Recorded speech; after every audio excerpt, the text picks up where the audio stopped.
Selamünaleyküm dostlar. Herkese merhaba. Bu videomuzda böğürtlen çeliği köklendireceğiz. Bunun için elimizde bir miktar torf, bir adet böğürtlen çeliği, birkaç tomurcuğu olan böğürtlen çeliği, bir bıçak, bir adet streç bulunmakta. Bunları kullanarak böğürtlen çeliğini köklendireceğiz ve böğürtlen çeliğinin nasıl köklendiğini, yani köklenme mantığının ne olduğunu anlamaya çalışacağız. Öncelikle torfu biraz sıklaştırıyoruz ki içerisine koyacağımız böğürtlen çelikleri sağlam bir şekilde durabilsinler. Şimdi böğürtlen çeliğimizi alıyoruz. Üzerinde birkaç tomurcuk bulunan böğürtlen çeliği bu. Bunu alıyor ve buduyoruz. Şu tomurcuk kısımları zarar görmeyecek şekilde kesiyoruz. Burada bakın gövde ile yaprak arasında tomurcuk kısmı var. Oraya zarar vermemek gerekiyor.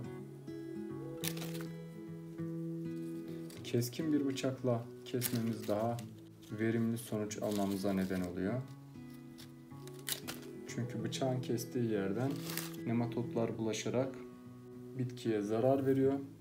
Kesilen yer ne kadar düzgün kesilmişse o kadar az zararla bitki bu durumu atlatıyor. Şimdi 3 tane gördüğünüz gibi tomurcuk var elimizde. Hepsinden birer tane çelik elde etmeye çalışacağız. Hepsini köklendirmeye çalışacağız. Bunun için şöyle kesiyoruz. Evet. Köklendireceğimiz tomurcukları kesmek için en doğru yöntem önce bağ makasıyla kesmek, birbirinden ayırmak, sonra bunları sivriltmektir. Değilse kabuğu soyuluyor ve zarar görüyor. Bu da istenilen bir durum değil.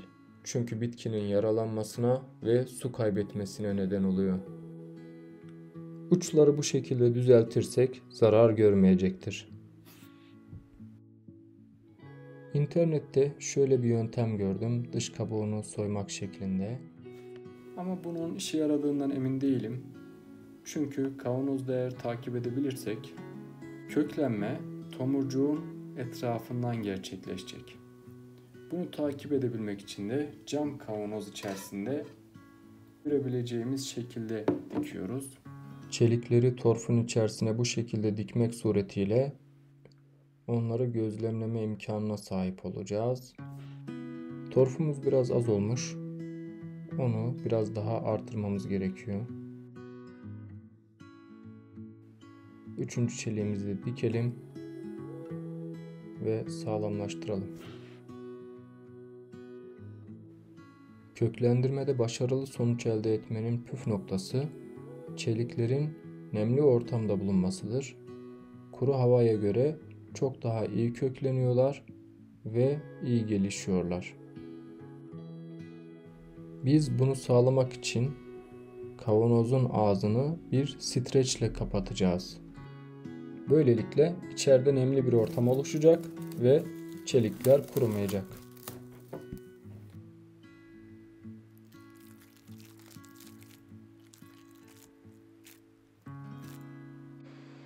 Çelikler biraz oynuyorlar yerlerinden.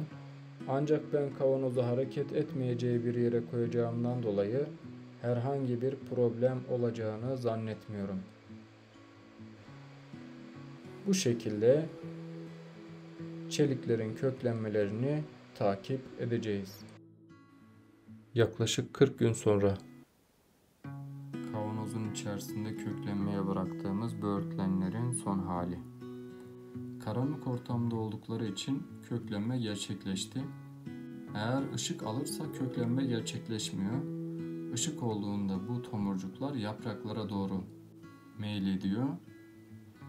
Dolayısıyla köklenmenin gerçekleşmesi için bu tomurcukların bir miktar gömülü olması gerekiyor. Burada gördüğünüz üzere köklenme tomurcukların tam dibinden gerçekleşiyor. Hemen birini alalım bakalım. Görüldüğü üzere toprağa doğru kökler ilerlemiş ve oradan beslenmeye çalışmış. Şimdi bu köklenen kısmı küçük bir saksıya dikmek suretiyle yaşamını devam ettirmesini sağlayacağız. Bakalım devam edecek mi? Normalde olması gereken bunu tomurcuk karanlıkta kalacak şekilde gömmemizdi. Şu üst taraf yukarıda kalacak. Tomurcuk yukarıya doğru bakacak. Köklenme başladığında tomurcuğun direkt dibinden köklenebilecek. Hatta dikkat ederseniz kökler tomurcuğun dibinden değil, tam olarak içinden çıkmışlar ve aşağı doğru yönelmişler. Mantığı bu şekilde. Sonuç olarak filizlenen tomurcuğun içerisinden çıkan kökler onun yeni bir bitki olmasını sağlıyor.